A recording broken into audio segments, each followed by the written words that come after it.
Hi hello viewers, welcome to మన గుంటూరు రుచులు. ఇంట్లో పూరి టిఫిన్ అయితే కనుక ఆ రోజు ప్రతి ఒక్కరు హెవీగానే టిఫిన్ చేస్తారు. ఎందుకంటే పూరి నచ్చని వాళ్ళంటూ ఎవరు ఉండరు. ప్రతి వాళ్ళు ఇష్టంగానే తింటారు. మామూలుగా బయట మనకి హోటల్స్లో పూరీలో ఏం కర్రీ ఇస్తారు? చెన్నా కర్రీ ఆర్ ఆలు కర్రీ ఉంటుంది కదా. అలా కాకుండా ఇంట్లో నేను మీకు ఒక మంచి కర్రీ చేసి చూపిస్తాను. ఇది కర్రీ కాదండి, పూరీలోకి చట్నీ అనుకోండి. అసలు ఏమీ కుకింగ్ పని లేకుండా ఎంతో ఈజీగా అయిపోతుంది. వేడి వేడి పూరీలో ఇలా నేను చూపెట్టిన చట్నీ వేసుకు తినండి.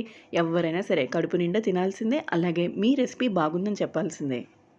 ఇంకెందుకు ఆలస్యం, పూరీలోకి ఒక మంచి చట్నీ ఎలా చేసుకోవాలో చూద్దాం. ఎక్కువ ఇంగ్రీడియెంట్స్ కూడా ఏమీ అక్కర్లేదండి. జస్ట్ పెరుగు, కారం, ఉల్లిపాయలు ఉంటే చాలు. ఒక మంచి పూరీలోకి చట్నీ రెడీ అయిపోతుంది. నేను మీకు స్క్రీన్ మీద చూపిస్తున్న ఇంగ్రీడియెంట్సే వాడుకుంటాం. ఇంతకు మించి ఇంకేమీ వాడము.